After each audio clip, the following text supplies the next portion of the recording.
દીવમાં ગેરકાયદે 58 મકાનોને તોડી પાડવાની નોટિસ અપાઈ છે। સરકારી જમીન પર ગેરકાયદે ઊભા કરાયા હતા 58 મકાન માલિકોએ કલેક્ટર સાથે મુલાકાતનો સમય માંગ્યો છે। પ્રશાસનની નોટિસના પગલે અન્ય દબાણકારોમાં પણ ફફડાટ ફેલાયો છે। સંઘ પ્રદેશ દીવમાં ગેરકાયદે 58 મકાનોને તોડી પાડવા માટેની નોટિસ ફટકારવામાં આવતા જ મકાન માલિકોએ કલેક્ટરને મળવા માટેનો સમય માંગ્યો છે। સરકારી જમીન ઉપર ગેરકાયદે મકાનો ઊભા કરી દેવામાં આવ્યા હતા। આ 58 મકાનો જે આવેલા છે તમામને નોટિસ ફટકારવામાં આવી છે। પ્રશાસનની નોટિસના પગલે અન્ય દબાણકર્તાઓમાં પણ ફફડાટ ફેલાયો છે। દીવનું નાગવા ગામ જ્યાં 58 મકાન ગેરકાયદે રીતે સરકારી જમીન ઉપર બનાવી દેવામાં આવ્યા છે।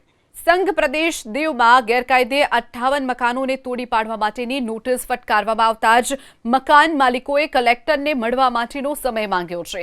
સરકારી જમીન ઉપર ગેરકાયદે મકાનો ઊભા કરી દેવામાં આવ્યા હતા।